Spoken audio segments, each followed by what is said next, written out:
useful thought into your minds for the discussion and the presentation that we will have in this session.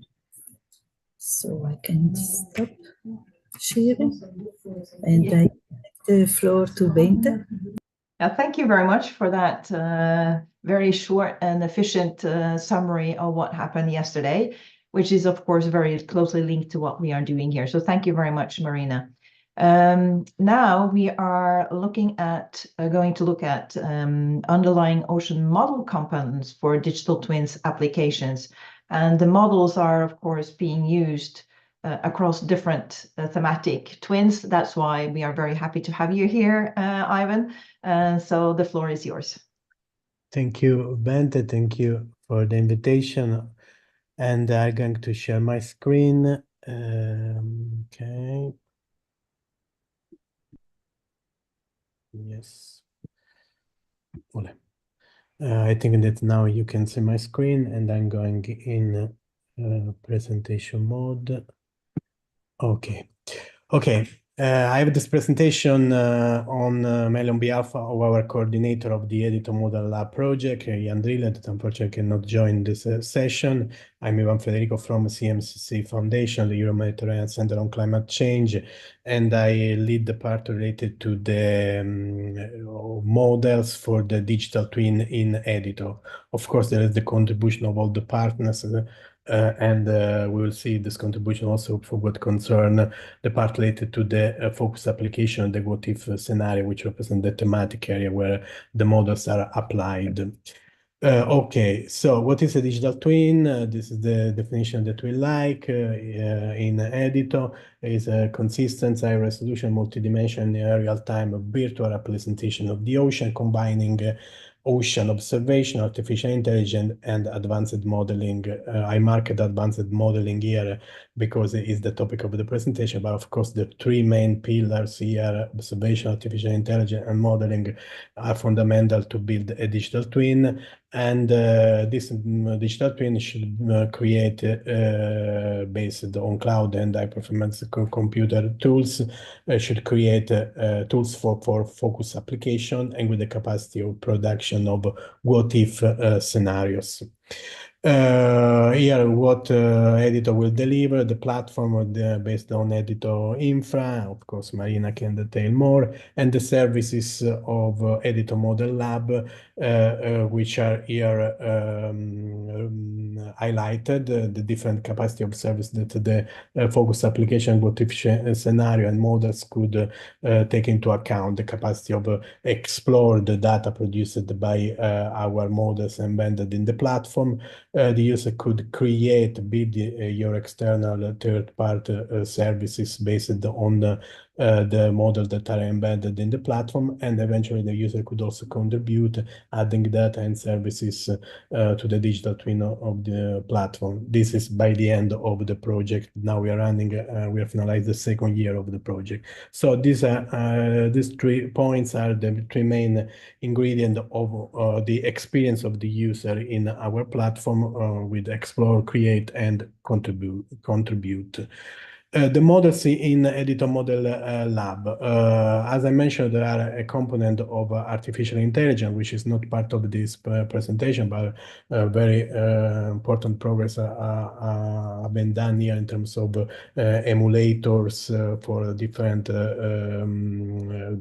fields, Lagrangian drift, turbidity. But our focus here is the numerical models that are developed in Editor, both for hydrodynamic and waves, and also different other models in couple mode with this core model.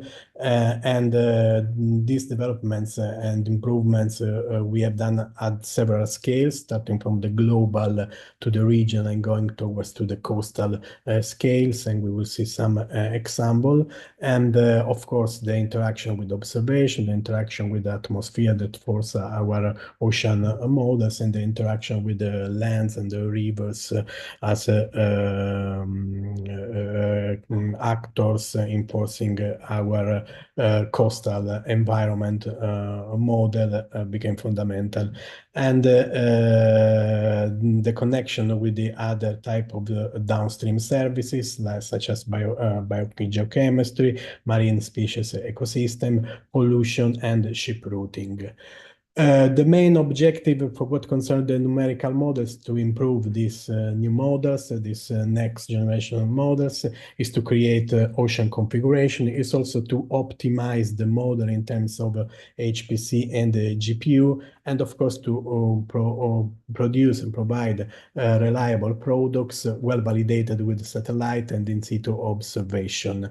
Here there is the diagram of our activity related to the model, the development, the configuration, the optimization of HPC and GPU procedures, the validation, the calibration for them, especially for the coastal models.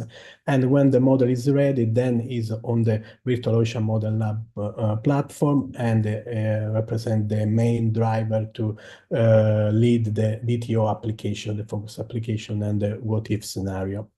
The type of improvement, model improvement that we have done, we have planned, we have designed, and we are doing in Editor Model Lab regard physics, numerics, integration and coupling, technological and computational. So we have done this categorization.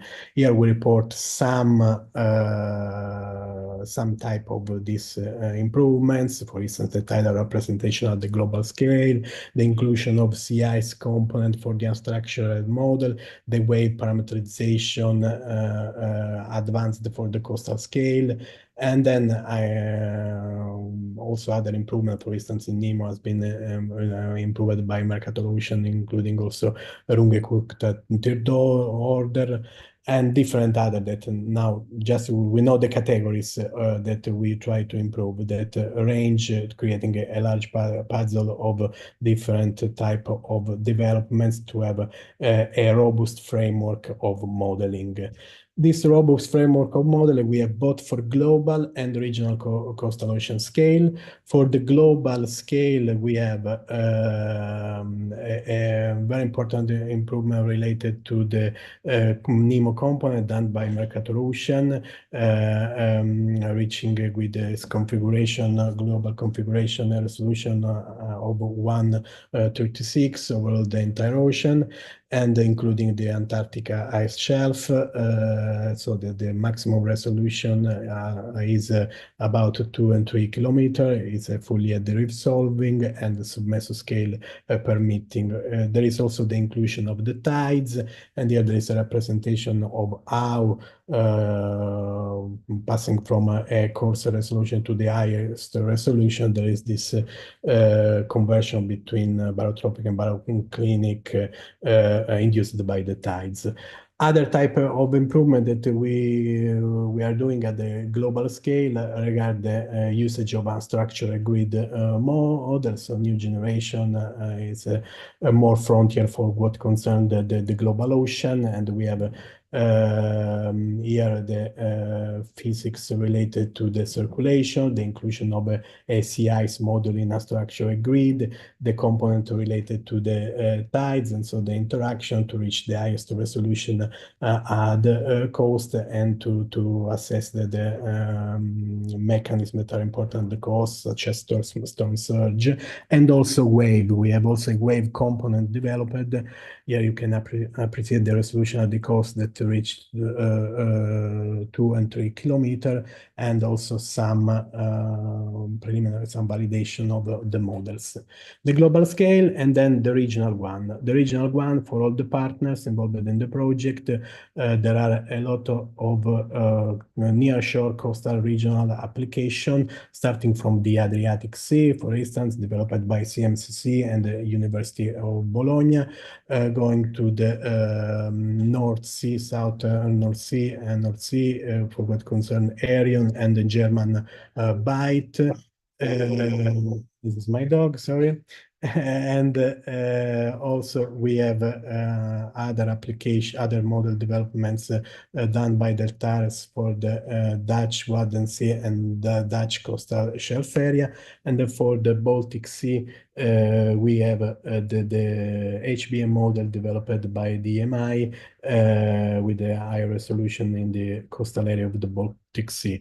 This represents the entire framework of our coastal model. Of course, at the coastal model, since the coast became complex in terms of interaction, we had the opportunity also to include coupling with different physics, ocean wave, ocean with biogeochemistry, inclusion of vegetation, for example, for some specific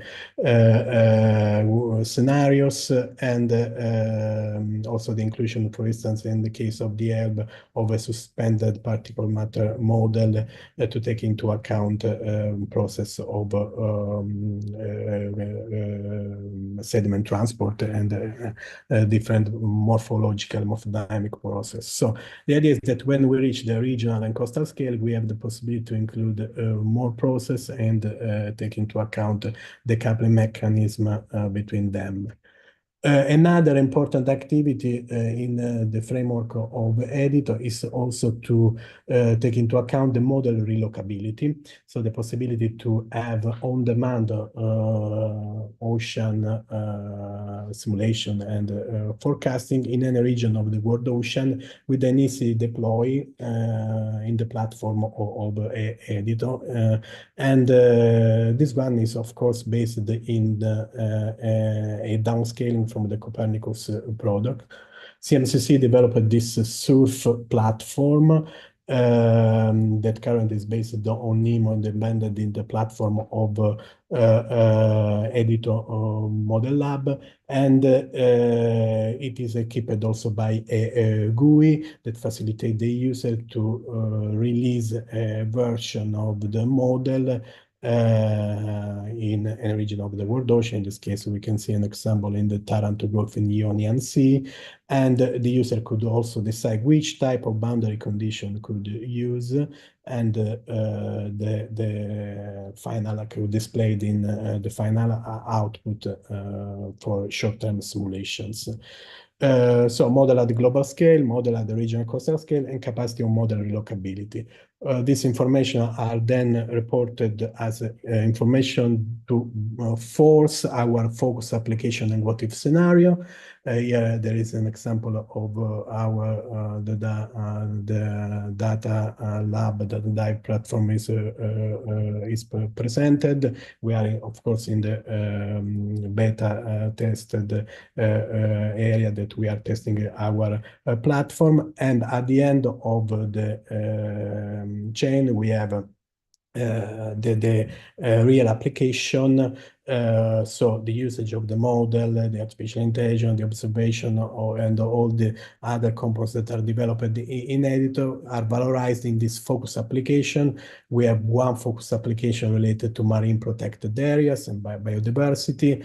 Here are reported and listed all the partners that contribute to this, reported a map of habitat suitability for the area of the Dutch Wadden Sea.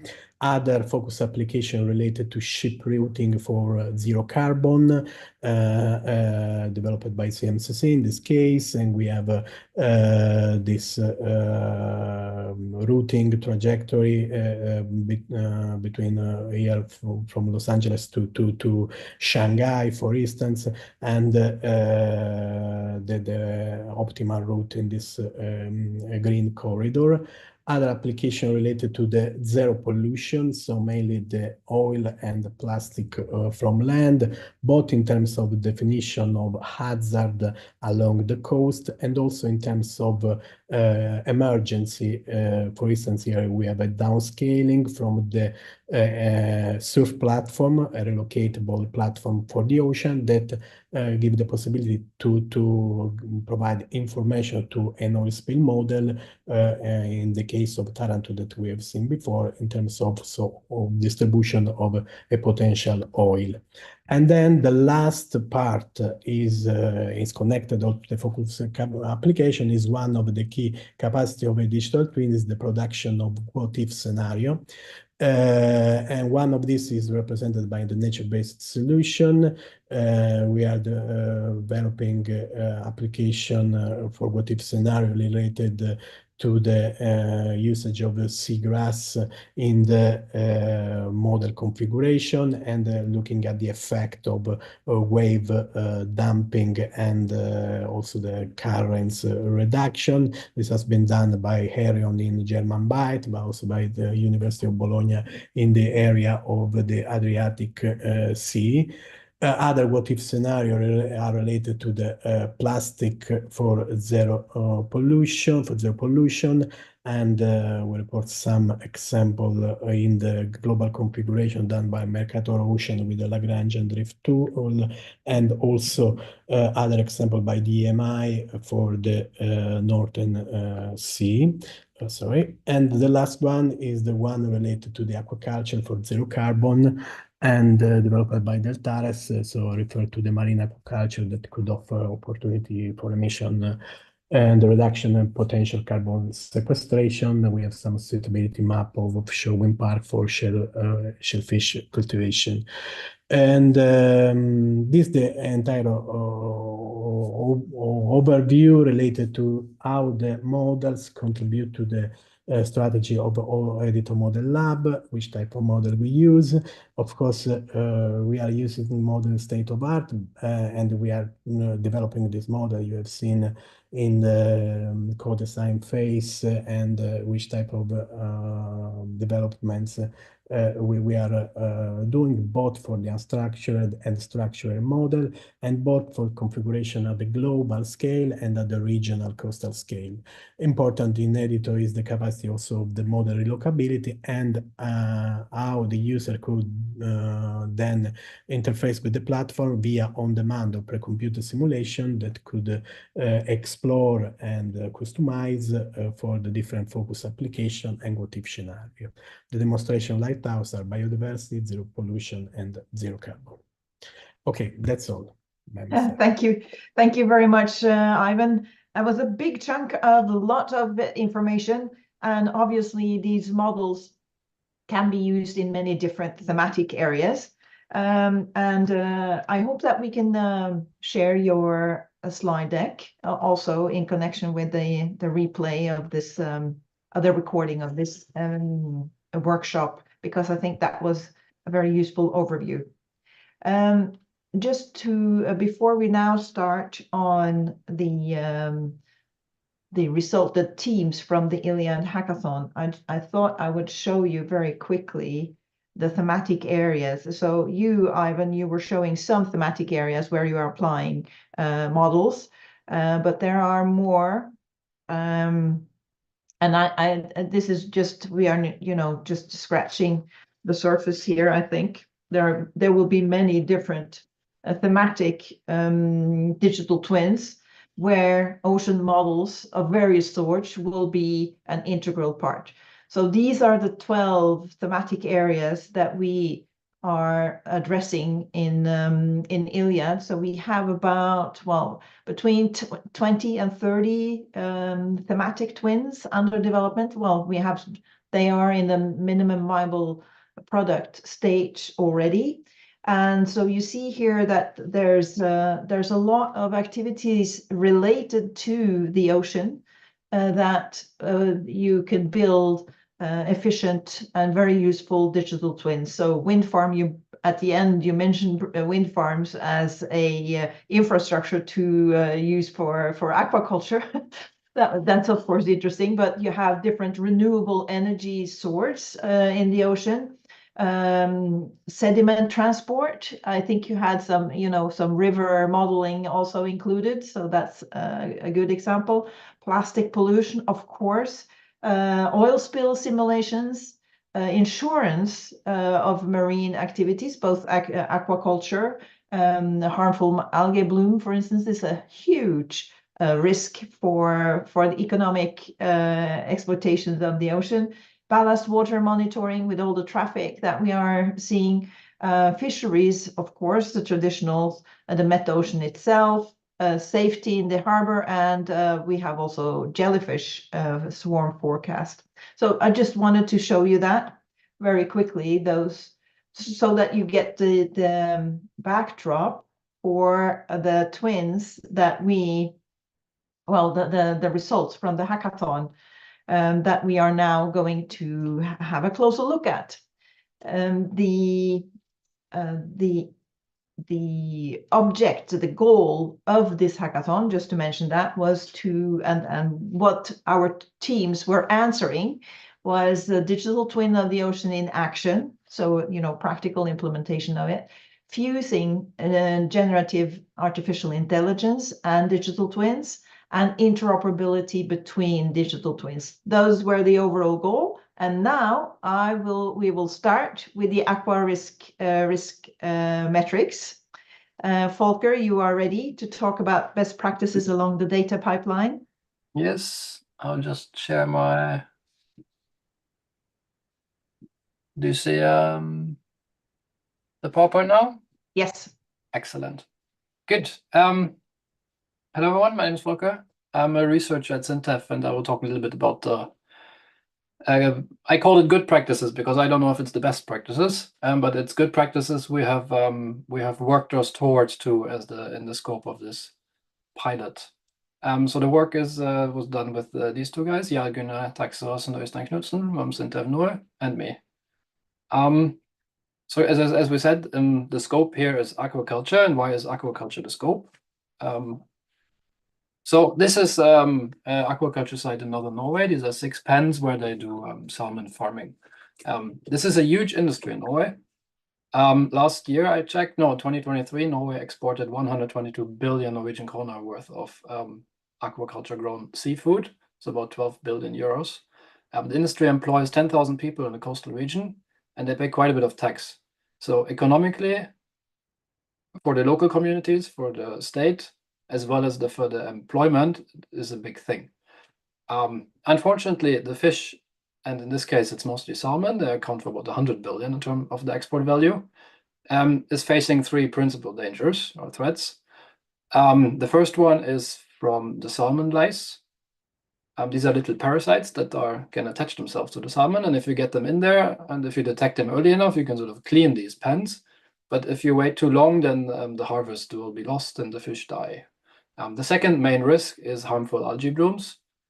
This is sort of the same idea, except that the problem is not a parasite, but it is algae. They will choke the salmon, and you will lose them. And the third main risk is the presence of invasive species from the Mediterranean. There's a kind of a jellyfish that is slowly migrating northwards. So the scope here was that, okay, these are big risks. Can we do something about them? Can we control them a little better, or at least understand them a little better? We wanted to do this in a data-driven way, both on a strategic perspective as well as an operational perspective. Strategic, I mean, where can you maybe place these aquaculture sites so they're less exposed to potential regions of risk? And operational is just, can we forecast our day a few weeks into the future whether something's going to happen so that you can take action before.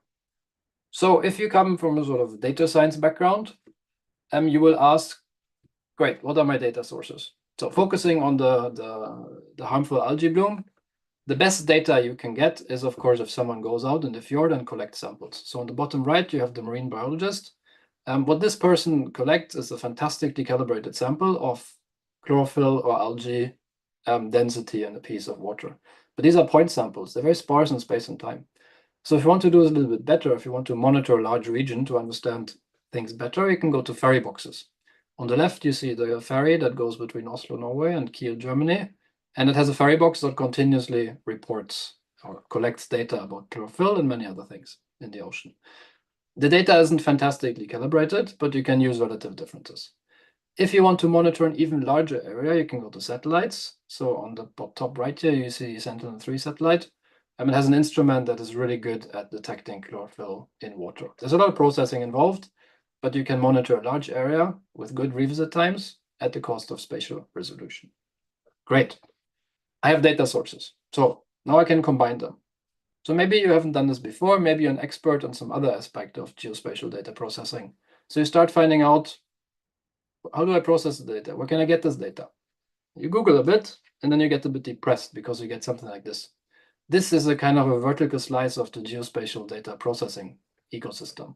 You have platforms here, you have Edito Infra here, you have the Microsoft Planetary Computer, you have data spaces here where you can get data, the Copernicus data space. I put the missions here, and lots of programming packages you can use. It's very confusing. It's a bit much. So what I was hoping to do now is I show you through 3 examples how you can use some of these things here in a useful way. And this is what the good practices that we hopefully have worked us towards, such that in the future, when someone has a similar problem, you know what pieces to pick here. And I must stress a little bit, this is a bit pre these platforms. So many of these things can probably be done within things like Edito and Destination Earth. So this is the future that we're working towards. So the first thing is this thing here. This is a map of Norway. And what you can do, you can load all the aquaculture sites, and you can look at the problems at this aquaculture site. You can look at the salmon the salmon lice infestation. You can look at jellyfish detections. And what this does in the back is that it transparently fetches data from somewhere, from a publicly available API that's maintained by the government, that reports information about all the aquaculture sites. And, it sort of puts this into a tile server, and then it's served into this front end, which we used open layers for. The other very cool feature is this sort of map you see here. This is a risk map that sort of gives you the risk that a salmon will experience in a given region towards infestation by these lice. And it's also computed in a very cool way. It pulls data dynamically from the ocean model that the Norwegian Meteorological Institute is running, calculates some stuff, and then it serves this through a tile server. That's called Terracotta in this case. And then this tile server, you connect again to the front end with open layers, but you can also use QGIS or something like that. The whole thing is built up in such a way that, when you update your code, you push to the repository, you get a new version of the code, and the new version of the app is deployed automatically. So this is what we see as a good practice in software development, the sort of continuous deployment pipelines. Now let's say you want to extend this with a harmful algae bloom demonstrator. So you go to your data scientist and you say, okay, can you play with this a bit? Find some data sources, see if you can make some models, find some interesting data, merge the data and see what you can do. Now this data scientist does that. And then 2 weeks later, he found that he has no time. He has grant applications to finish and other projects to work on. So he has to return in 3 months, or maybe he gets a student or a colleague will pick it up. So it becomes extremely important for this guy to document it very well.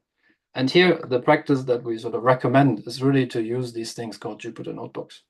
So when you've done your initial experiments, you go through the extra minute that it takes, or the extra day, to write all this up into a way that sort of documents what you've done. You can mix code with text and pictures, and in the end you can export it, or you can make it available so that it can be run in the future. And we think this is a really important step in the workflow. The final thing is the guy that also has the same problem. He will do something for a few days and then he will go away. In this case, he extracts data points from a paper that somebody has written about the marine biology samples they have taken in a fjord. And to sort of make this usable in the future in a self-describing way, he picks what the ocean information model, which is a knowledge graph ontology-based approach. And we have done this. This is for jellyfish actually. And then we have uploaded it to the ocean data platform, such that in the future, the guy that has extracted very laboriously the data from the paper can pick it up easily, and now it can be self-described and it can be connected with other data sets. So to sort of wrap up, these are our recommendations if you deal with different data sources. So if you have raster data, to discover raster data sort of programmatically, the stack, the spatial temporal asset catalog is great. You will deal with data formats like ZR, NetCDF, and GeoTIFFs. These all come in sort of cloud versions, so that it will stream only the data you need. And for interoperability, the CF conventions they work very well. Mostly for simulations. For satellite data, it's a bit more complicated. If you have vector data, like point samples, it's not big data, so just stick with things like GeoJSON or PostGIS. Shapefiles if you want, they're proprietary format, so maybe up to you.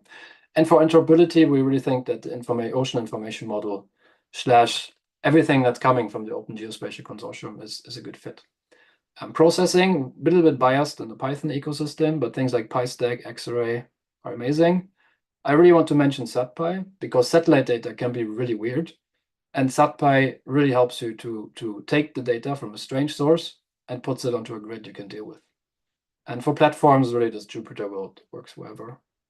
And finally, to serve, usually you have a backend, you have a front end, you have a Terracotta Pile server or some other tile server.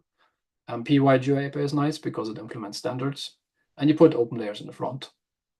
And you can deploy it with more modern things like Docker, Kubernetes, or continuous deployment.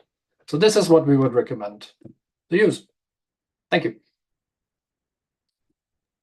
Thank you very much, Volker, for this very concrete description of potential best practices or good practices that we know that has worked for you in this particular application.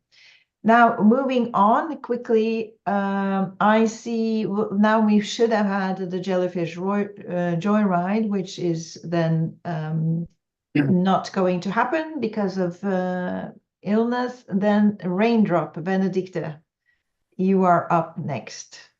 Great, thanks, Bente. Let me share my screen. Entire screen.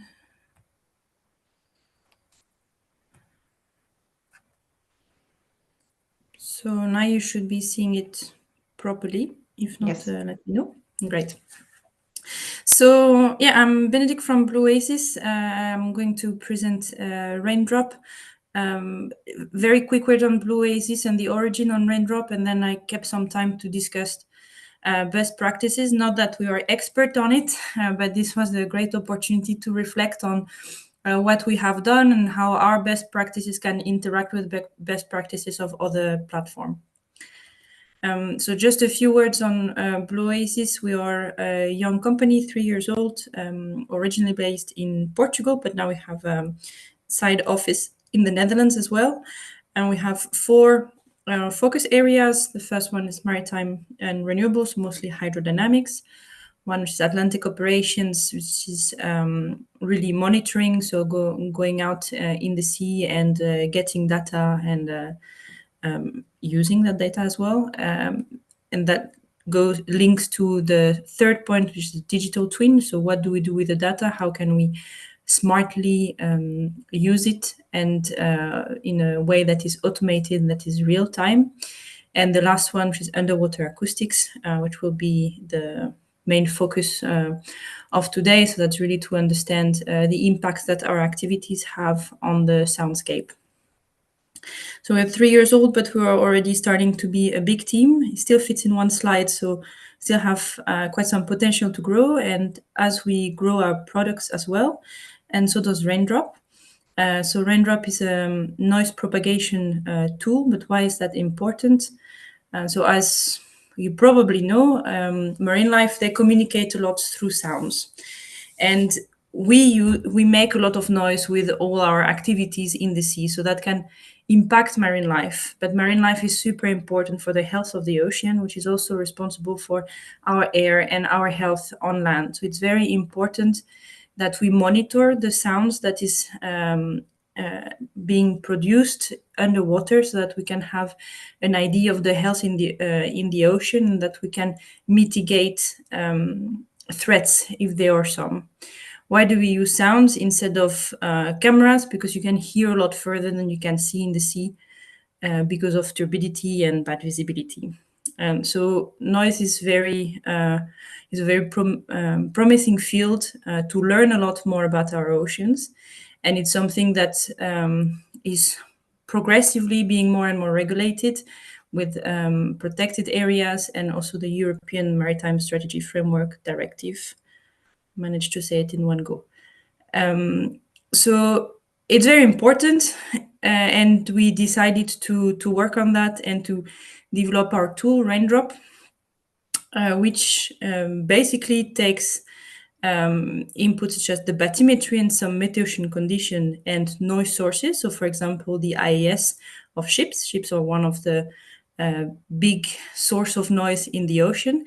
And then you can have in real time noise maps like this. So you see here, this point moving is a ship. And depending on its speed and the bathymetry, the noise that it emits will have bigger or smaller spread area and impact area. And that is what we want to monitor. Now, this example is for ships, but it can be for a wind farm, an offshore wind farm, or any activities, human activities that you have at sea. So what our model does is that it takes all those inputs, makes a map, visualize it, and export it in a certain format. So now that's just a model. We're not yet at digital twin. So I have simplified compared to a previous speaker the definition of digital twin, which is for me a virtual representation of a physical asset to enable its real-time monitoring and control. So there's a lot of interaction between what is physical, what is really out there, what we are modeling, and what we make out of that modelization. So if we look in the case of Raindrop, you have the physical twin, which is the ocean or part of the ocean, a coastal area with all its complexity, and we are focusing on the sound in that area. Then we collect data. At the moment, the data that we're collecting, that I was talking earlier, is basically the water characteristics and the noise sources. Now, once you have this data, you can run your model. So you ingest this data, run your model, the Raindrop model, produce acoustic maps. Now, if those acoustic maps are just staying there in your laptop or in your server, they're a bit useless. So what you want to do is allow the data visualization so that you can give useful information in a way that is understandable. And that's how you close the loop. So you have the output of your model and you share information, and then decisions can be made based on this objective information. And then you make a decisions, you make a change, and then you monitor how that impacts your ocean or part of the ocean. And then that's a constant working loop. Now, for Raindrop, the decision part is not integrated. We're not offering yet the decision-making support, but the whole data collection, modeling, and visualization is really what Raindrop is. Once again, if it's just running on your laptop, it's not very useful. So we wanted to show that we can integrate it into platforms. So Edito looks great, but we don't have access to it. So we use the Ocean Data Platform developed by Hub Ocean, and that allowed us to pick up the data almost automatically. We'll talk about EmodNet later. Handle, process the data, use Raindrop, so run our model directly on the platform, and then publish the output of our analysis. So both some pre-processed data and the end, the final output of our model. So this is a short presentation of our acoustic digital twin. But now let's talk a little bit about best practices. So like I said, we're not expert on that. We are developing our code, and we're trying to follow what we know. So this is more a discussion of what we realized during the development, and if there are a few things that we can share, I will. But it's a lot of open question, let's say. But first of all, I was explaining that it's very interactive. So you take data that are not coming from yourself, but from other platform, and then you need to share with outside users. So it's very important to include those in your best practice analysis. And so here the first step is the raw data ingestion. So we take the bathymetry from EmodNet, and it's a great website where you can get your data, but there is no API. So to me, that's something that could be improved. If you want something that is open and shared, many people would want to access it through an API. So that's the limitation. But apart from that, it's working great.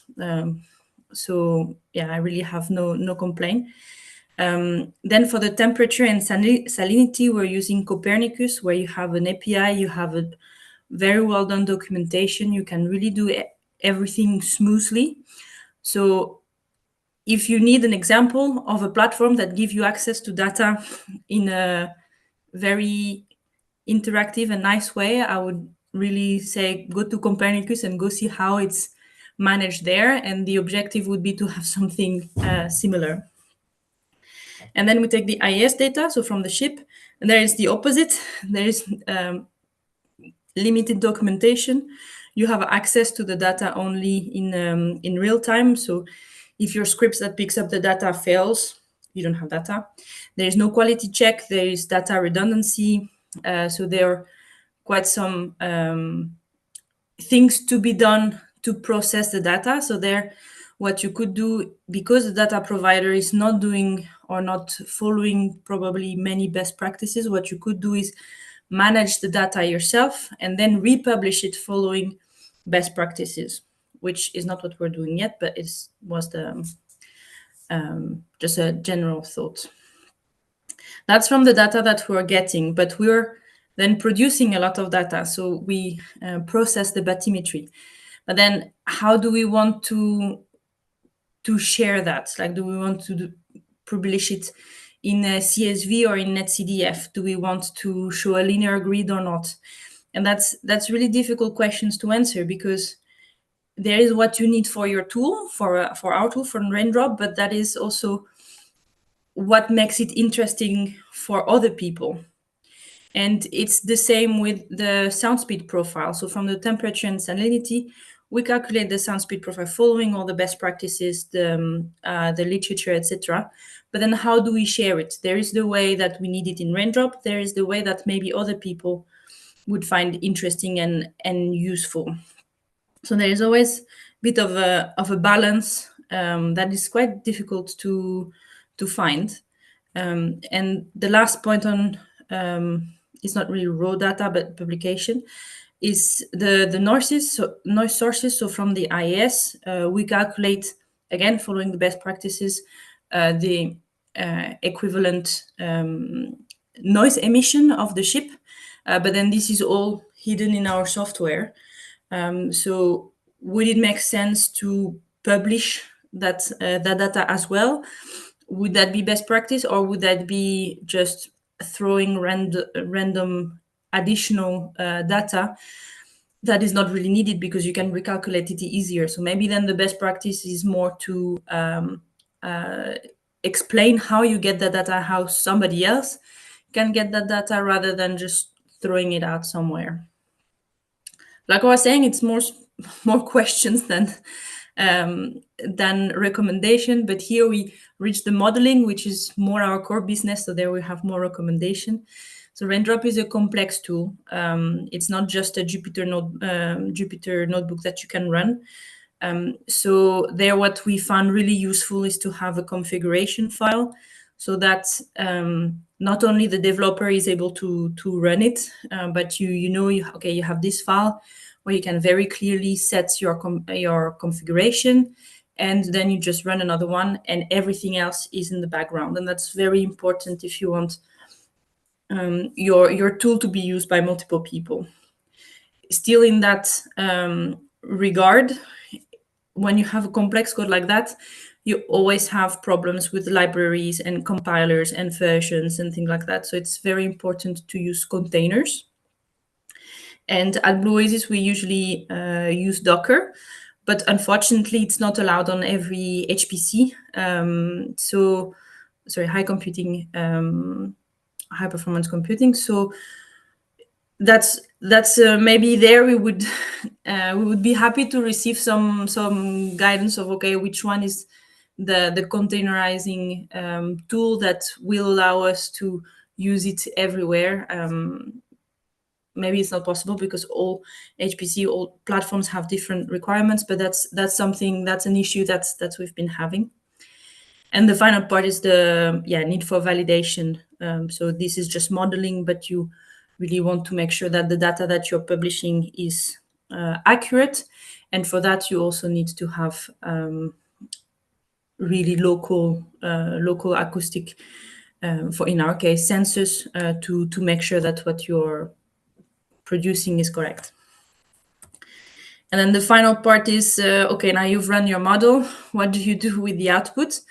So there is the visualization.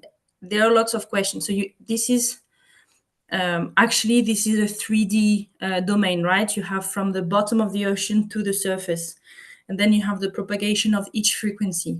So how are you going to present that to your user? Are you going to make like a slices at each depth for each frequency? That's way too much information. Nobody's going to look at all that.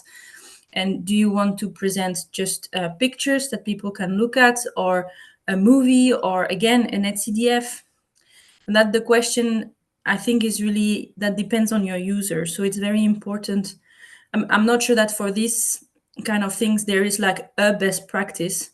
There is what makes the most sense for your user, and that's something that we are looking at. And another thing is to really not confuse data and information. So this video is a lot of data. It's really cool to look at, but what can you make of it?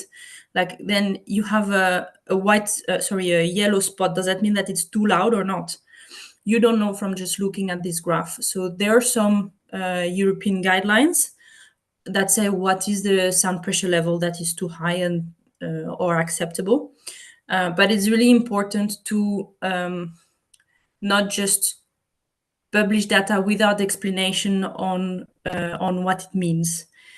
And the last thing that I wanted to share with you is that for now, so we have this map, which is just a video, but with just a video, you cannot add layers of other digital twins that might exist. For example, a map of the protected areas, or a map of which species is living where.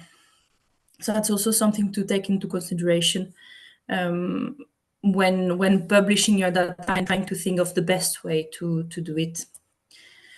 And so just to summarize a little bit what I said, so Raindrop is an acoustic digital twin of the ocean that we can run both internally or externally. So it's quite powerful. And regarding the best practices that we've followed, then it's mostly on the computational side and on the development side, which is the things that we know. And where we can definitely improve is how we publish the data, how we interact with other data. And that's I think that's an ongoing work that needs to happen during the development. And so I think that if some of the audience is interested in the kind of data that we are providing, then it would be very interesting to get that feedback also, and from them what makes sense, which format which format would help them work the most. And yeah, that's it. Thank you for listening. Thank you very much, Benedicte, for taking us through that process step by step. It's very useful and we will discuss across the different thematic areas later using your analysis. Thank you very much. I'm looking at the time a little bit here, just so we are all aware. There are 3 more presentations. So if we can try to stick to around 10 minutes, that would be great, so that we manage to get through this. Okay, the next one is the Oslofjord digital twin of the ocean, sensors observations.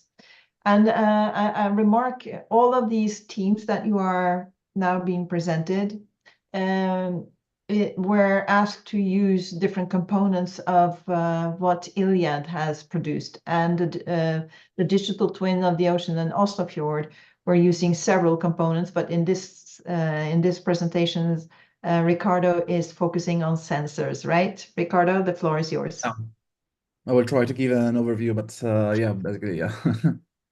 Okay, let me share the screen.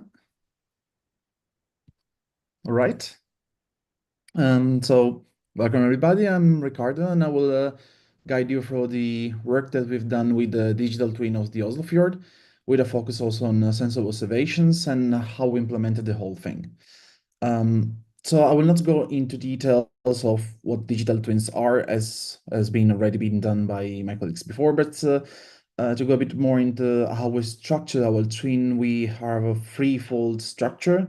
We had software that use real-time observation of fish.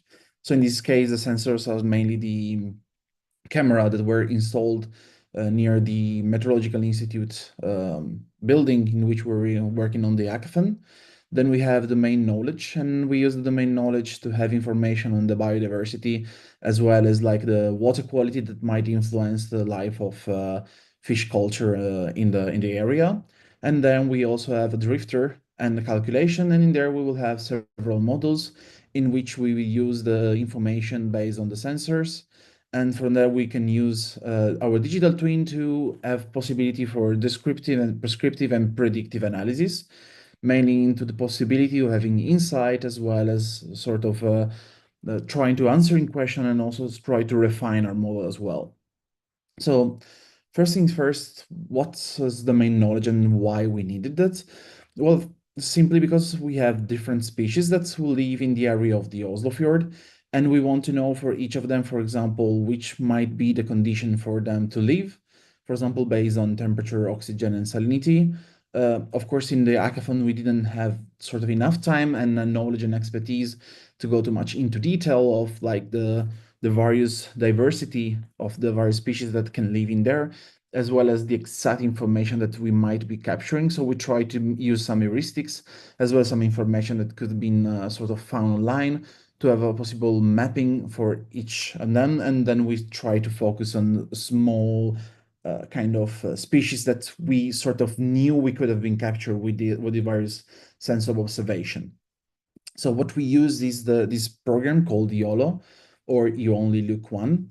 And this program simply uses OpenCV with a pre-trained model in Python that's, as you can see in the video, we can capture a fish and we can sort of try to tag it and try to realize which kind of species of fish we are looking at. And this is quite interesting because we can sort of realize if there are some type of fishes in this area and why they could be there. And then we can use this interoperability with the domain knowledge and try to answer some information. For example, we might have found a herring or a cod in here. So we want to know, for example, if the condition of the water can satisfy the condition for which the cod should be living in this area. Of course, in the hackathon, we couldn't have enough sense of observation, for example, for the temperature of the water. So we could only use the one that was sort of closest to us. But it was kind of good enough to try to answer some questions on that realize. But then when we have this model, what we would ask is, for example, we want to refine our model. And why we might want to refine our model? Well, first things first, we want to be more reliable. Because we might have different Wi-Fi tracking, and so we want to be able to capture them and also try to reduce false positive. While the model was kind of good enough right in the hackathon, we realized that especially when the fish were moving out of the camera, the model could sort of capture by mistake another type of fish. Because, for example, let's say that only the tail were now present into the camera, it could say that maybe it was a very small fish, whereas maybe it was still the cod from before. And so refining a model will give you also a better identification for each fish, which is what we want and what we need, because given the correct fish identification, we can then use it to sort of enrich both our domain knowledge and the sort of data that we can provide with the digital twin. But then we also have a circulation model. For circulation model, we use two different models. The one on the left is a circulation model that was developed by Ruben from the Plataforma Oceánica de Canarias. And it was a twofold model.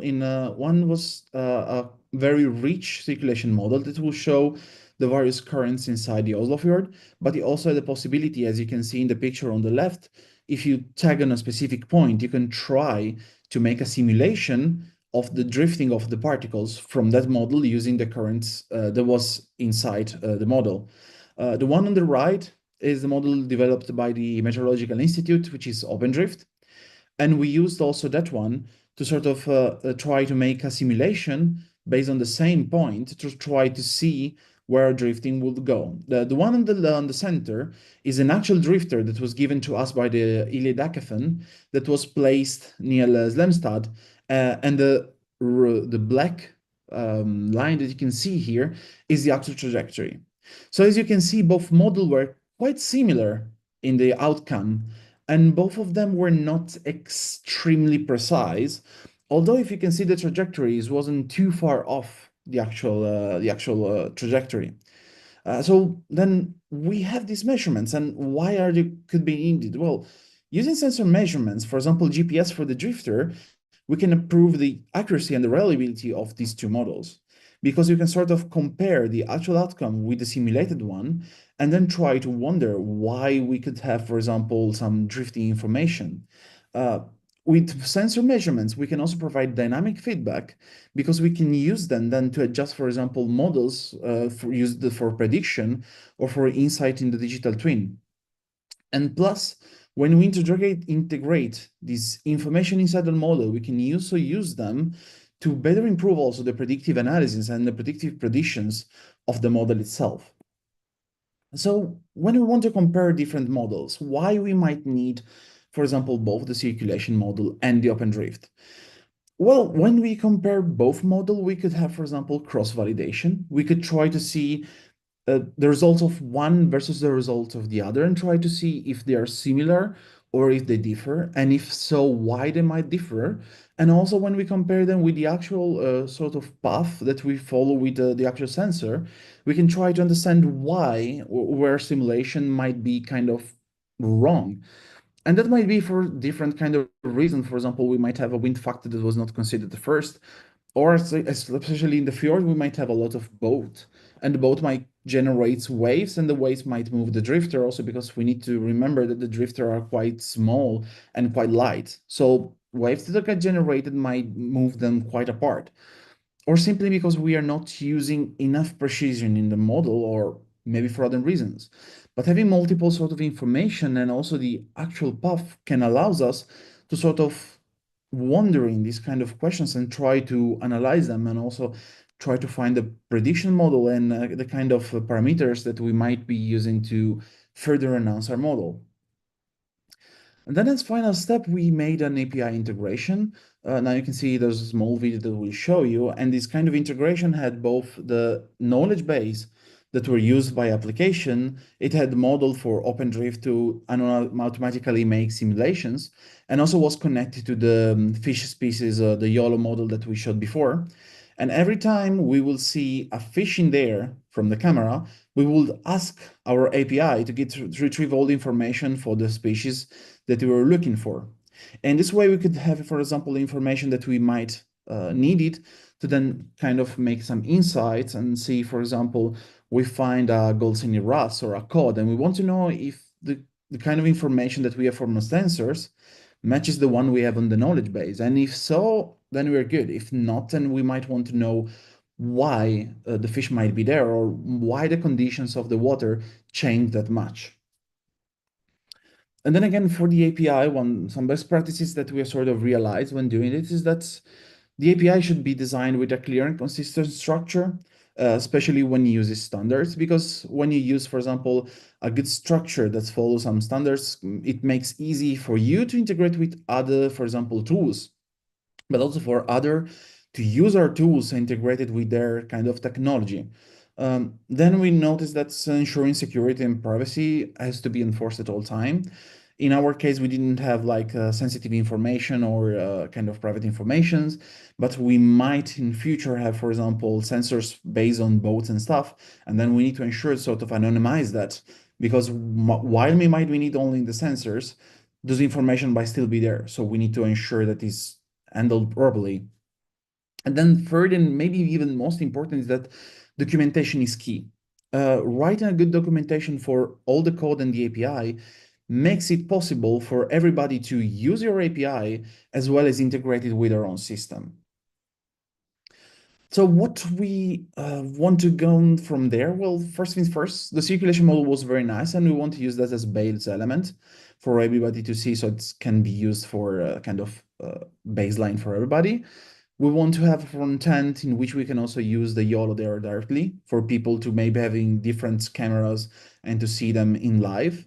Then we want to have different kind of instruments to compare the various information with the simulation of OpenDrift. And then, of course, it would be very nice if we manage to integrate our API with different services For example, the one that was developed by the other people in the hackathon, as well as the other various information that we could use, for example, the determining infra and all the kind of information that we might have online that will enrich both our digital twin as well as giving a possibility also for others to use the technology as well. Thank you very much. Thank you, Ricardo. Again, a lot of good insights and things to take further to the discussion afterwards. So thank you very much, Ricardo. Moving on, C-Llama, using knowledge graphs. We have heard about knowledge graph a couple of times already. A knowledge graph RAG to leverage unstructured marine data. The floor is yours, James. Hi, guys. Yes, thank you very much for the opportunity to present our project, which we did at the hackathon with Iliad and Hub Ocean recently in Oslo. I'll just share my screen here.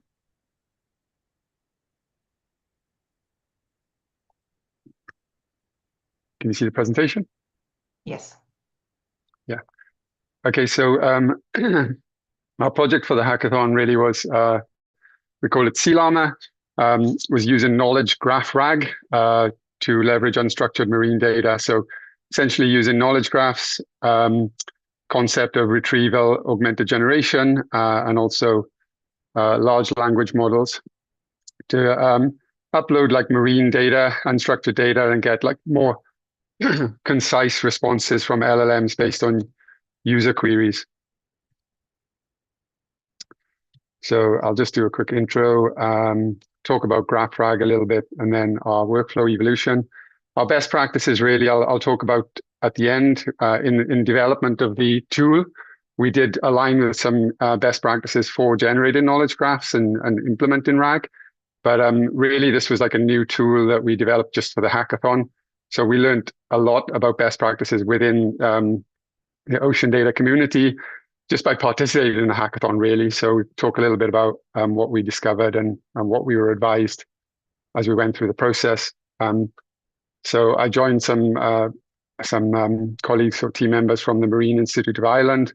I'm a data scientist working in the ocean space, and our goal was to develop a tool really for any user across the sort of blue economy, I guess, to query unstructured data, and more targeted for people who are maybe like not as data literate as some of the people in this call, but really people who like offshore wind developers or this kind of thing, who would want to interrogate scientific papers and get like contextually rich answers from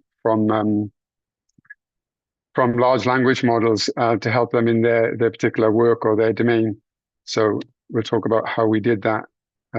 I touched on that there, but our use case for the tool was, to provide decision support to policymakers, developers, and other marine stakeholders.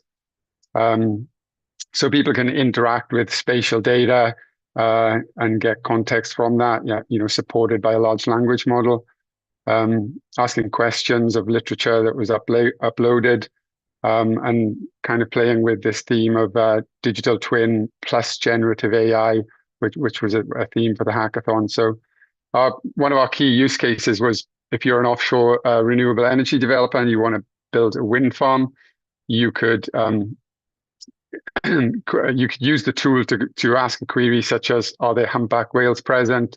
What mitigation measures should I take to avoid harm?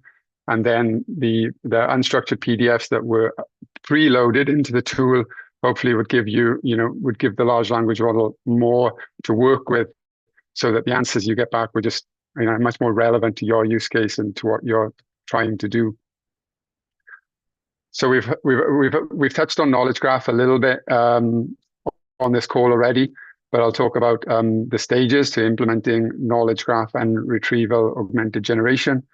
So the first part of that is LLMs, large language models. And we've as a community becoming very, very much more familiar with LLMs and their text generation capabilities, but they also carry out other natural language processing tasks, such as recognizing text, and you can actually use them to embed text into vector representations. So the first part of our process was to take PDF text and use an embedding tool to embed it as vector data. And this is a sort of workflow of retrieval augmented generation. The user would ask a question. The tool would actually take that query and query first a vector database, which I'll show on the next slide, and also a knowledge graph. And essentially, I think I kind of see it as almost like prompt engineering, but automated. So the user is asking a question. A vector database and a knowledge graph is being queried to provide like this really context-rich prompt to the LLM, and then actually, like, because you're providing context in, you get a lot more of a targeted response to your domain out. So this is what a knowledge graph looks like, or at least the one that we generated when we were developing the hackathon. We used some scientific paper on basking shark populations off the coast of Ireland. And as you can see, we had an automated schema when we built our knowledge graphs. And you've got a node. Knowledge graph consists of a node. You can see the node here would be basking shark, and an edge. The edge represents the relationship. So a basking shark is vulnerable. So the two nodes represent the objects, and the line in between is the edge that represents the relationship. And so this is a bit more on the workflow of GraphRag, and essentially the tool we built as well. And a little bit on best practice here. We developed our first iteration of the tool using Docker containers, but actually like something that was already available in the community, which was called the Gen AI stack. And that was a suite of Docker containers that actually did some of these tasks for us already. And we kind of embellished and played with those pre-built structures in order to see if something like this could work for the ocean data community. So each one of these dotted lines is a Docker container.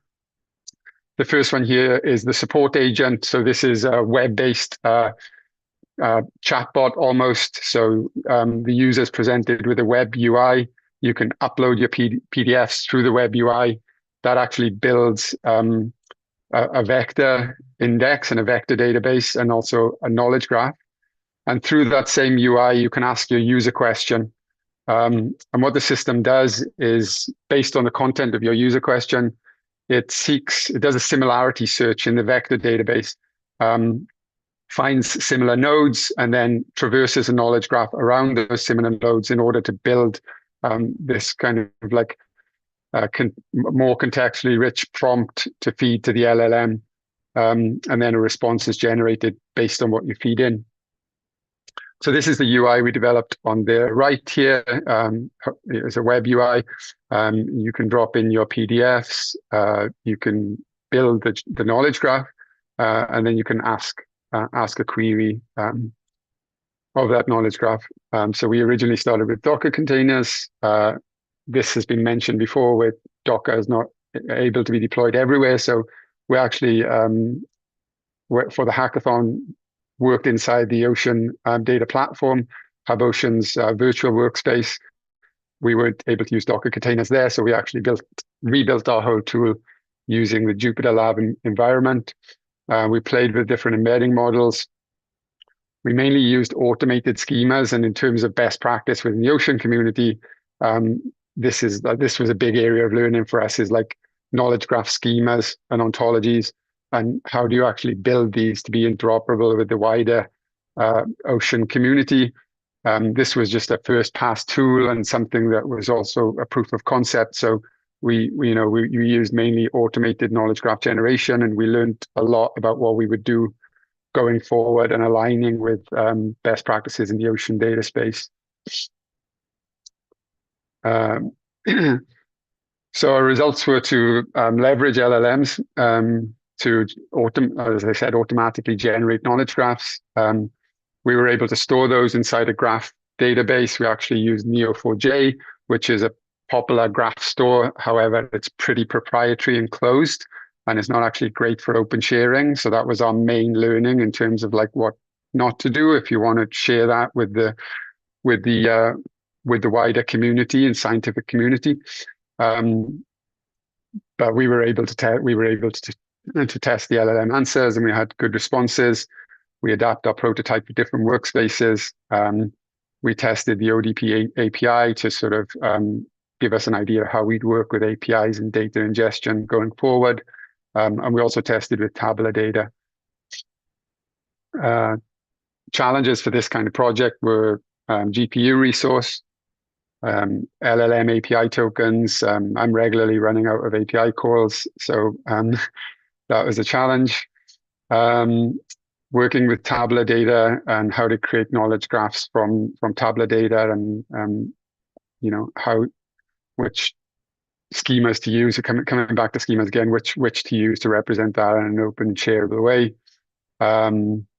And then, yeah, the main challenge was we didn't use kind of industry standard schemas or sort of ocean data industry standard schemas. So we would do that, going forward if this project was taken forward. So this is where best practices, I guess, really comes in, is what to do next, because we were just trying to build a tool that seemed like it could be useful for the community and playing with the generative AI theme. But really, if this was going to be taken forward and really like refined, then yeah, we need to do further API testing. We need to do validation using domain expertise, especially in the knowledge graph domain. How do we build these? Which schemas do we align with? And how can we best make those open to the wider community, so that there's a tool like this would be useful for the scientific community, but also useful for less data literate users within the scientific, within the ocean space. So yeah, best practices. We were advised by some of the experts that were on hand at the hackathon. So looking at W3C best practices for publishing linked data, semantic ontology best practices, and the biggest thing we learned was that we should probably navigate away from Neo4j as a knowledge graph store and move towards something like Stardog, which is used for RDF stores, storing RDF-based knowledge graphs. And yeah, we'd like to align with existing domain models and harmonize as well with Ocean Information Model. So really, our kind of like best practice, our best practice learning was like what we'd really do next. And hopefully we'd get a chance to develop this tool in future, because it would be great to work with people from SINTEF and also the OIM, and just really work out how we would build these knowledge graphs to align with RDF, but also to align with best practices within the ocean data community, so that we can have interoperability and better data sharing going forward. So that's just a little bit about the tool that we developed for the hackathon. Thanks for listening. And yeah, happy to take questions later on, but thanks. Thank you, James. What struck me there towards the end there is that actually by just doing it one way, and then you discover this was, there's a better way. That's a very good learning, actually, that other can benefit from. So it's different. I see it as a high value experience that you just offered us now from the hackathon. Thank you. Yeah, I think aligning with best practices in development is very different to aligning in best practices for the wider community that you're in, your niche community. So we learned a lot. Yes. So this, I mean, all of this, I'm thinking we are recording so many useful experiences here that goes into the different phases of developing best practices. But now, one more before we open the floor for discussion. And that is data for aquaculture and twin. Francisco, Not last, Hello, but everyone. not least. Last but not least, the floor is yours. Thank you. Okay, let me share my screen. Not yet. Okay, now maybe. Yes. Okay, so hello everyone. I'm Fran from CTM, from the Marine Technology Center in Spain. And I want to present you the experience that we had in the Iliad Hackathon with our project DT for Aqua, which is a digital twin for aquaculture.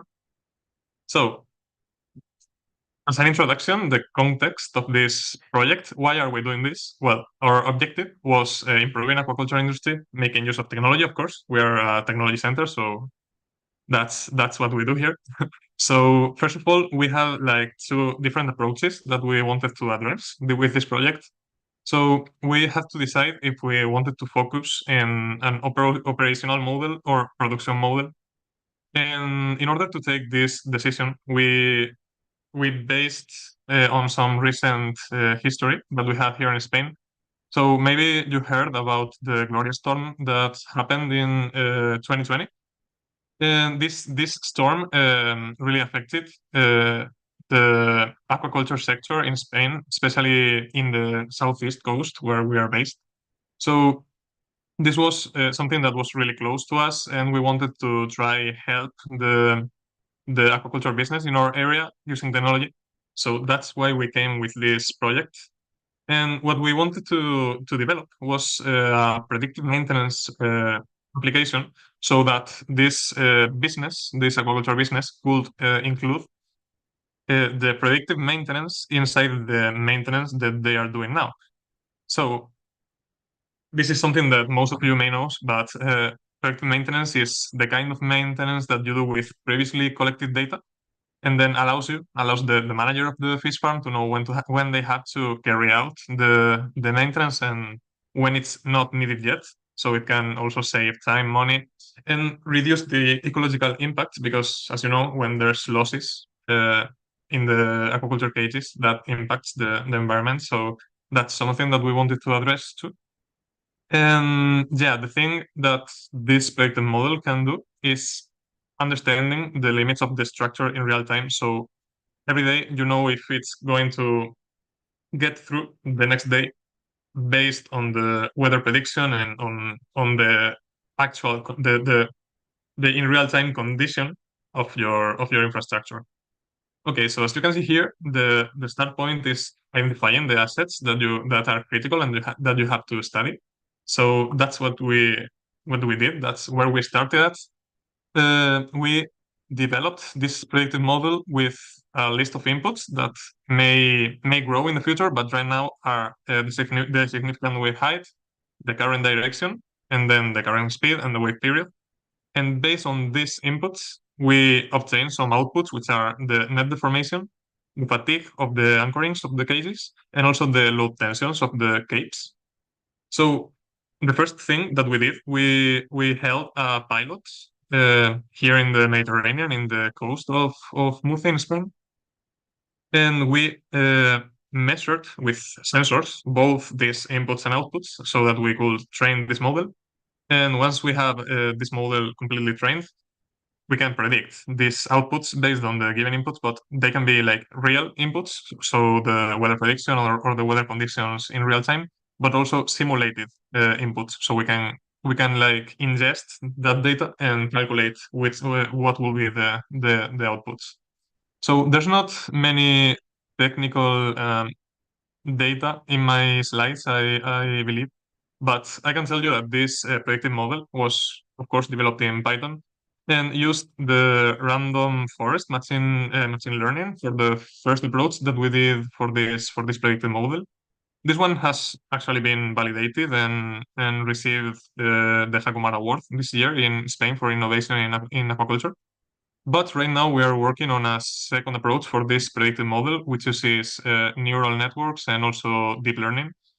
And that's what we are working on right now for the predictive model. For the impact of this application, we found that there could be some synergies between the aquaculture business and also the policymakers, because the application that we have developed has the real-time weather and also the tension and fatigue predictions, which is very important for the aquaculture business. But also we have we have like two main focuses, which are the predictive model and also the visualization, the implementation of this. So we use 3D visualization for all our digital twins and applications. So with that kind of visualization, I think it favors a lot the policymaking and the decision making because it's really visual and helps understanding what's really happening. So I will show you that in a few seconds with the implementation part, which is here. So the first approach that we had for this project, the first thing that we did was a 3D visualization tool that allowed the user monitor the sensors of the aquaculture farms. So as I said, we held a pilot here in the Mediterranean.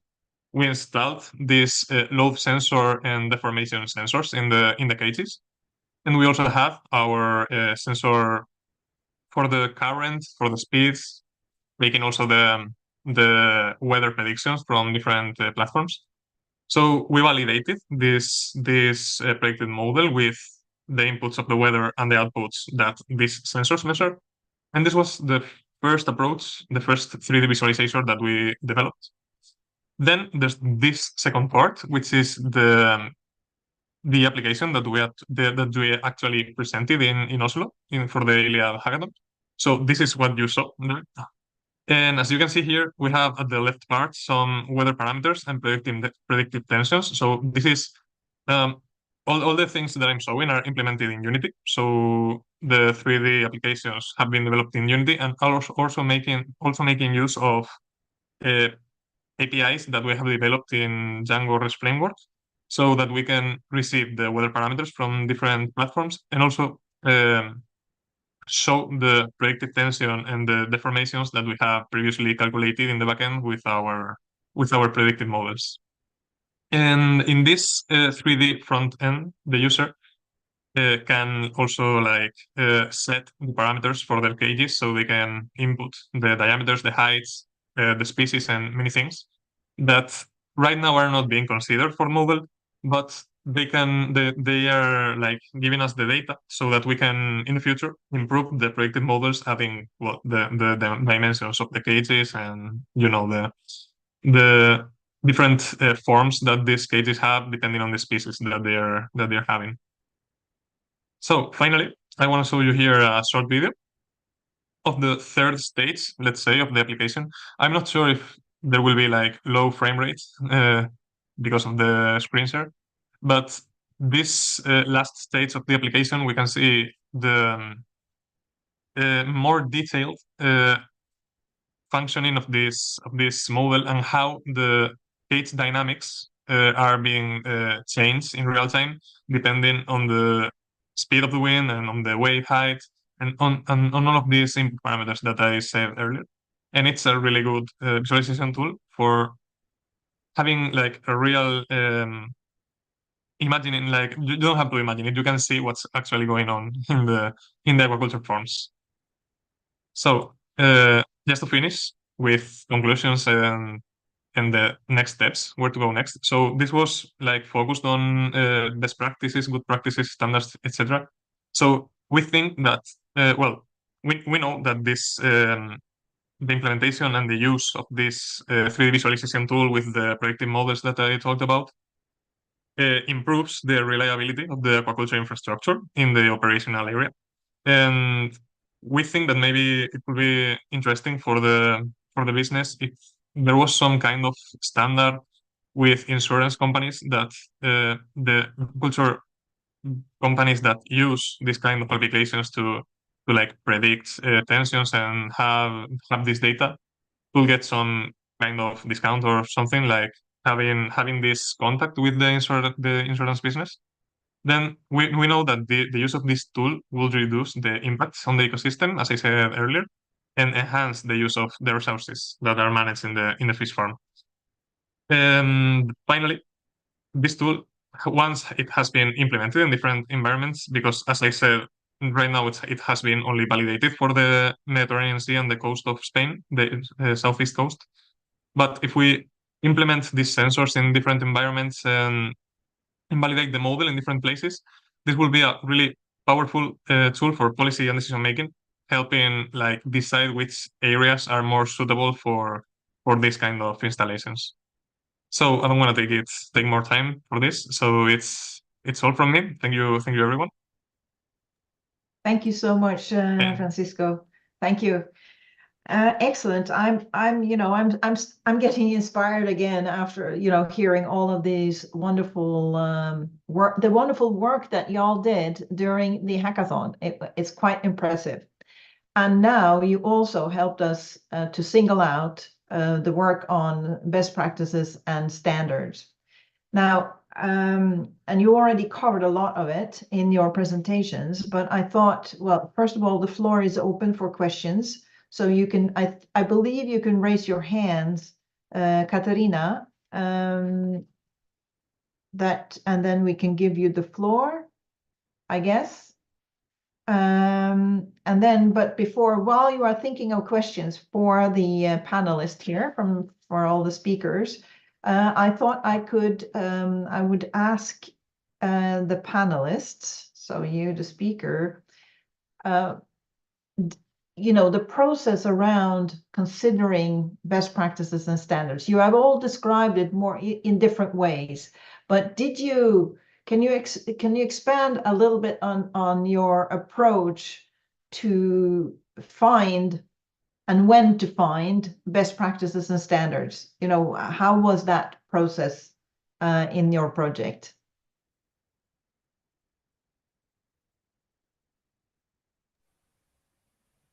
I can start maybe. Yeah, Benedicte. Yes. Yeah, I would say it's quite it's really depends on the type of best practices. For example, when we are developing the code, then you first have the best practices to make your code give you the correct results. Then you have the best practices on every time you implement a feature, you don't want your code to break down. So that's another step where it's more on the continuous and integration best practice. And only afterwards, when you have a tool that's running, you're like, okay, but now how do I share my data with other people? And so I think that's generally how software developers do. I'm not saying it's the best way to do it, because probably if you would try to have an overview from the start of where you want to be, maybe that would be more efficient. But I would say that for us, that's how it happens. So first, really looking technically, what are the recommendations to do the calculations? Then secondly, how do we implement our tool so that we can keep integrating new features? And then how do we integrate it into other bigger platforms and data sharing? Just Right. 3 steps, I would say. So you go step by step in the development of the pipeline. You are, looking up best practices. But then I think, James, you had an experience that could potentially argue to have an overview before you start the development. How are your thoughts now, James? Yeah, I guess we kind of went into this project kind of like a proof of concept of like, can we build a tool that's not perhaps some of the systems that were developed were based on like a sensorized ocean, so sensors receiving data. So ours was more kind of using literature and uploading that and presenting a way that you could query that to make it easier for like non-data literate audiences to sort of leverage knowledge within the scientific community. And I guess we did use best practice in terms of like building knowledge graphs and building containers. And as Benedicte said, like when you do your development stage, you kind of align with development best practices. But maybe what we could have done was work backwards from how the scientific community currently shares knowledge graphs, and what format would they need to be in, rather than the way we did it, which was, I mean, we wanted quick development, right? So we were using off-the-shelf tools. So the knowledge graphs that we had at the end were like, obviously they weren't going to be super fit for purpose, but they were fit for a demo. So So yeah, I think if we did it again, maybe we could start, a sort of top-down approach, I guess that is, with the top being, what's the scientific community using right now for knowledge sharing in terms of knowledge graphs and ontologies and schemas. The best thing is to do and try and to learn by meeting people, right? By meeting experts. So that's I guess that was our big takeaway, is like just kind of get inside a room with a bunch of experts who know how to do this sharing, and then revise your tool or revise your strategy from there. Right. So being a part of a community. Yeah. Benedict. If I can add something, Bente, is really, I think it's the biggest challenge for the industry, at least, is this need to produce something that works quickly while taking the time to think of how to do it properly for later. And that's a challenge that definitely can be improved. It also, from the fact that maybe it's also the industry in general does not share that much data, so maybe that's why they don't bother, and that's why we're not integrating that process into our development. But I would say that's really the main challenge, the difference of pace that is needed to deploy something that works and something that can easily be integrated to all sorts of other people. Yeah. So the reproducibility and reusability aspects. It's you are balancing then speed versus reproducibility, I guess. Yeah. Any other comments on this? If I may, I Yes. think that's the reproducibility is quite a hot topic, because in the end, what we developed should be also reproducible. But in that way, is also kind of important, and what we try to do in our project, also usability. So how easy it is to use the solution that we provide, as well as also the interoperability. So try to make some sort of pipeline or like sort of middleware or something like that might be used by others, for example, to like interconnect with our solution, as well as also for us to sort of have a way to sort of connect ourselves to other tools as well. So I think that is also quite important, because I mean, in the end, we have different components, different systems, also different way of doing digital twins, but trying to adapt some sort of I would say also some sort of standards way to sort of being able to connect one to the other. And of course, we might be using different solutions and different implementations, but once we have some sort of like good way to document what we did and how you could use it, it will be possible also, for example, to other developers to also sort of like make it possible for them to use our knowledge and our solution and sort of adapt it to their system. So I think that's also quite something that we try to focus on. Yeah, and this was bringing me to, so Ivan, did you completely, you just turned off your camera? I was going to ask you a question. Because you were, this reusability and making it transferable to, so in this context, all the different models that you were describing, and you mentioned, relocation, but reusability in other contexts than when the model was developed. So have you identified some sort of recipe for doing that, or is it case by case? Well, for sure, the concept of the relocability that we would highlight in editor, okay, model relocability is a geographical relocability. Of course, when you relocate geographically, your approach should be for area that have a similar physical characteristic. The relocability, the transformative approach could be overall the world ocean, let's say, but of course, you need to know the physics behind to have a similar region where you can have the same relocability. For instance, we look at some example of relocability that we do for storm surge events, of course, in marginal seas, in limited in seas where the storm surge is limited in terms of excursion of a maximum peak is different to other regions that are well and more exposed to the ocean. So first approach of first practice that you have to take into account is similar physics behind the concept of the relocability. Then, of course, relocability could be due with different type of models. And if we are going to the coast, we have this kind of approach of relocability that maybe use this adaptive capacity of the grid to have higher resolution of the coast. If the application are more oriented to open ocean, maybe the usage of open ocean models, NEMO-like, I presented a bit. It's something that is more desired, let's say.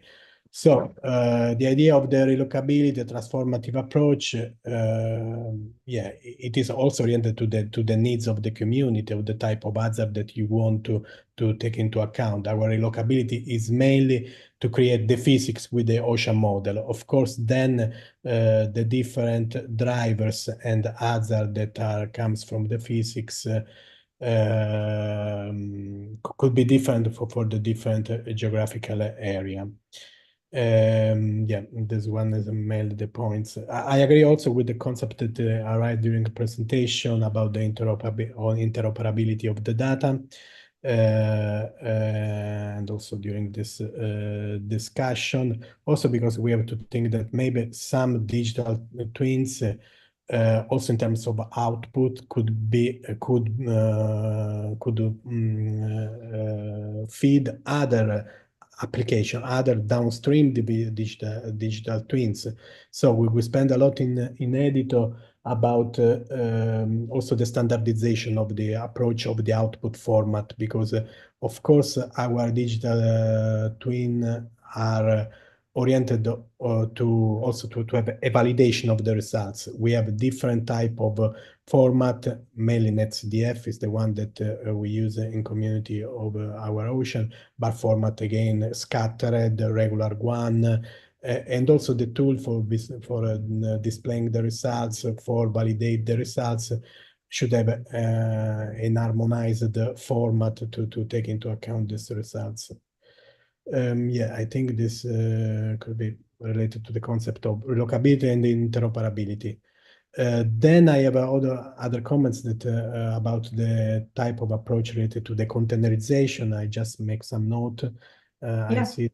Yeah, first a comment by Marina on the chat that I want to. Marina, unfortunately, maybe is not here. Is about remember the presentation related to the possibility to be Edito infra to be open to the other third partners, let's say. I see the comment by Marina, and of course we know that we are in the phase of beta tester, but there is this beta testing opportunity also at the link of Edito Infra. You can register, maybe there are some indication how to do so. At least you can navigate our approach, and because we are in the stage that I defined like explore, but also the information related to the data, the information on the data lake. Also at the end, we have to think also the interoperability between the different clouds, the different platforms. This opportunity to go in the platform of Edito Infra, I think is the answer by Marina is yeah. 11:16 is when she, in the chat, if you look at the time 11:16, that's where you find the link that Marina provided. Okay. So yeah, now I'm there. Okay. So and there is the link. Basically, is the Edito Infra platform. Yeah. Other comment maybe about the containerization that arise during the just to make clear what are our experience. I'm not expert in containerization. I'm more on the part of the modeling, building. But for what I know is for the models and the ocean models require HPC resource. There is this bridge with the HPC between the infrastructure between the platform and the HPC via this Singularity, which is a tool. There are also other tools, for what I read, Obtainer, that could make easy the life, let's say, to create this bridge. Of course, then maybe another point is also the interaction between the HPC to the cloud. When you have the results, is probably another type of issue that should be investigated.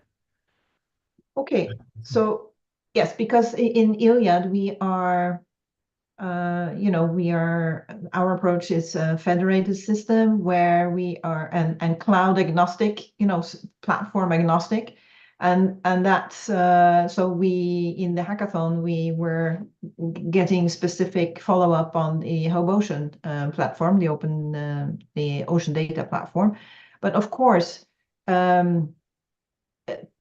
Being able, when you develop something, being able to move your thingy from one platform to another is something that is it's good economy and gives us more flexibility. Even in some cases you want redundancy, right, for some really critical services.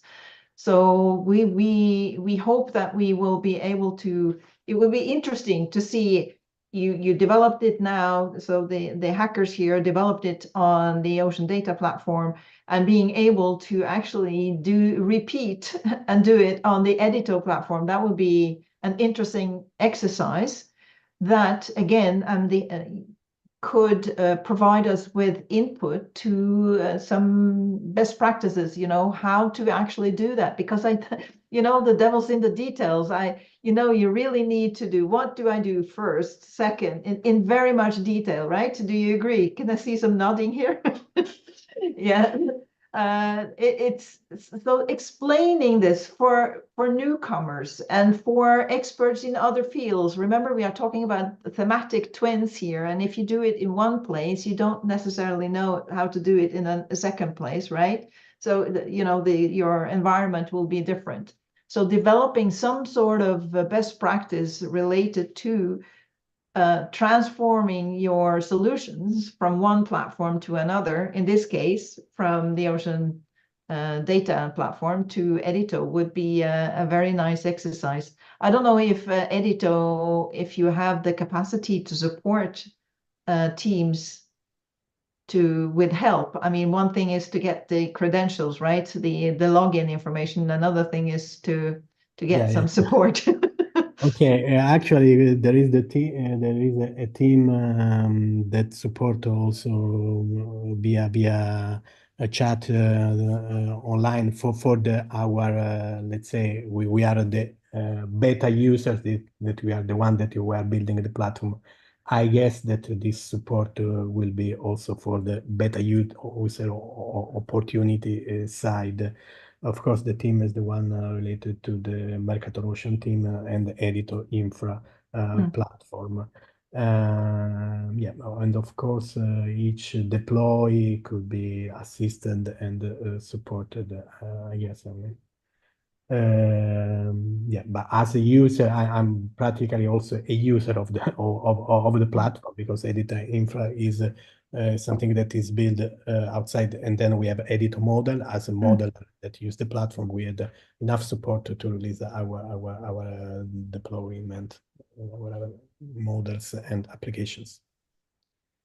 Yeah, so potentially there's there could be a growing best practice for doing this within this joint community that we are forming together with the Edito and the Iliad communities. Now let me see. I have some more questions. I don't see any raised hands. Somebody's asking for the floor. I don't see any in the QA. Don't be shy. Benedicta, did you want to say something? You were mute? No, no. Okay, I have a question for you, Volker. So which one, so what do you think was the most impactful standard or practice in your project? Can you single out 1, 2, 3?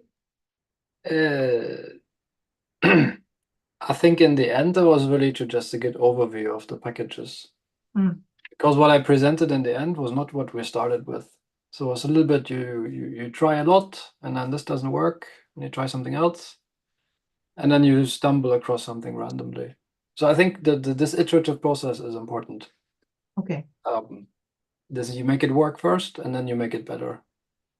And I think you learn when you do that. So I think at some point it's very difficult to tell people you should do things like that, because then they don't have this learning experience. I think it's important to go through the struggle. This is a bit the danger with the best practices, I think. If you just give people the best practice, they don't know why, because they haven't gone through the struggle. Yes. So you are arguing against best practices. To some degree, it's nice to get some recommendations, but yeah, it's good to understand why they're there. This is mostly the technology stack, the data sharing and the interoperability. These are standards that we can give people. They make sense, like the CF conventions and things. But to find out what Python package you should use to do something, it's nice to have the struggle, I think. Yeah, so actually a combination to be a bit of a diplomat here. So yes. a combination of trial and error to get the feel and revisit the to look at overview. So going a little bit back. Actually, you said it, Volker, in the beginning, and go a little bit back and forth. You try something, you learn from that, and then you can go and actually look at the overall to get the bird's eye view also. So one does not necessarily exclude the other. That's what you're saying. Yes. Yeah. And maybe that's something we can include in the a recommendation on on best practices towards best practices. Yes, somebody trying to take the word. Me, Yes. Ivan. Yes. No, just another point that I see in this thematic test case that in ILA there is also this component of at least for the presentation of aquaculture related to the also the observing system, the observing data that are used. For what concern Edito Model Lab, is mainly done by models, and of course we use data that are existing mainly for validation or embedding with the platform like ModNet or something like this. The way that you can have in ILIA the new data that are acquired for the observing the ocean. I make a system of this data could be also an added value, so could enhance the capacity of digital twin, not only the part, as in our case, of the model artificial intelligence, but also to acquire new data for what I understand, also with the low-cost sensor, more oriented to what could be easy accessible data, also eventually relocate the installation of these observing sensors. So I think this point, this strength of this thematic area where also the observing data are newly acquired are used are important to highlight. Yeah, so and then of course using with the data that each of the thematic twins are producing, so it's new sensor data, but also model data, right? Some model data goes into other twins and other solutions. Now, and this is my baby. So good data management, provide proper metadata. I mean that will facilitate just the discoverability and the access to that data. So that should be like a basic, I think Benedicta, you said the data is really not telling us anything basically unless you explain what the information is in there. So that you know, you need to provide the information. What does this data mean? And that will be more or less simple.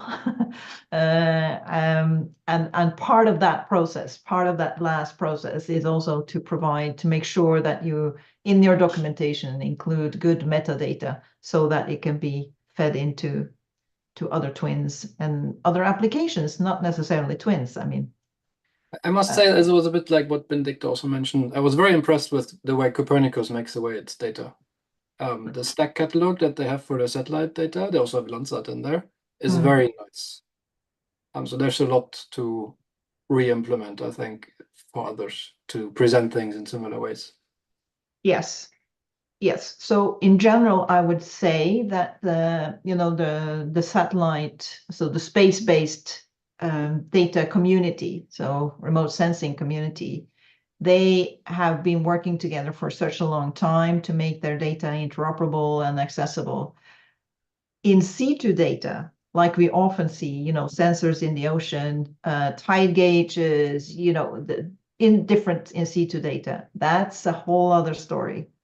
And in order to have, high resolution, useful twins, this needs to be improved. And in GEO, we are working specifically on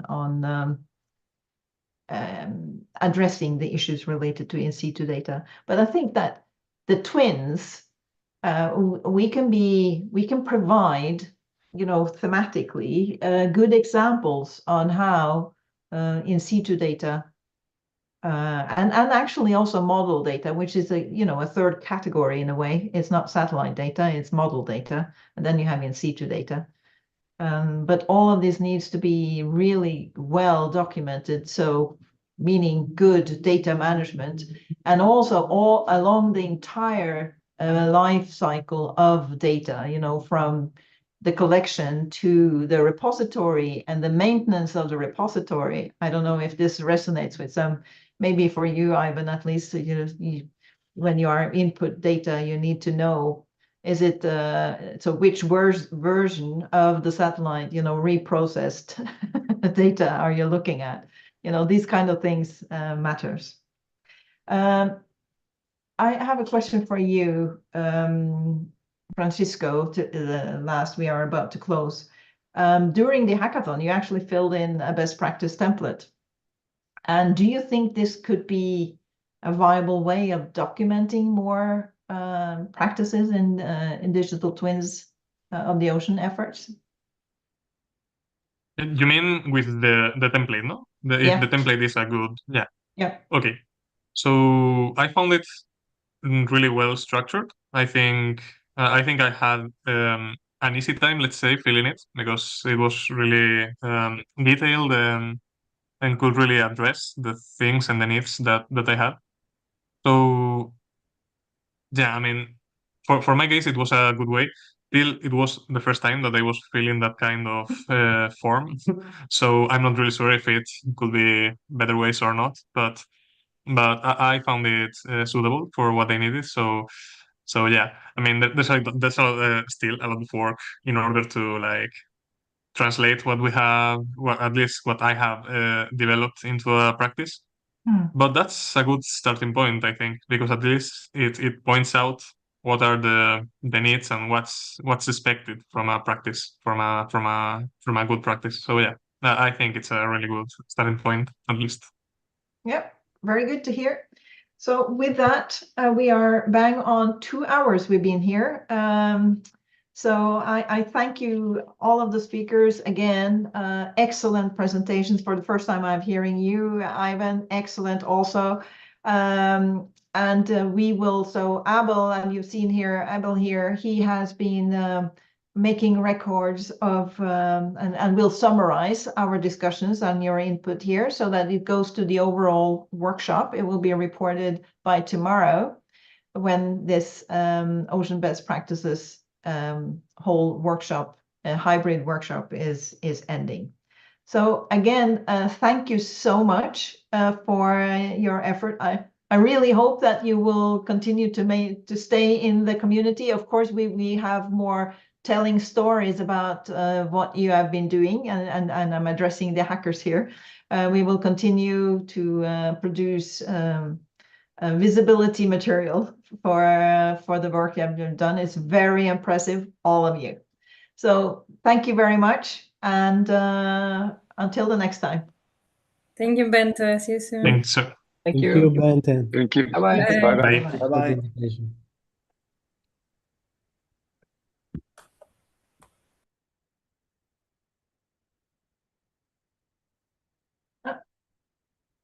Yeah. Hi, Patricia. Oh, another Patricia. Yeah, sorry, no, Katarina had just a minor technical problem, and so I came to replace her. Okay. So you will do when will the recording be available? Do you know? The recording is already available on YouTube. Okay.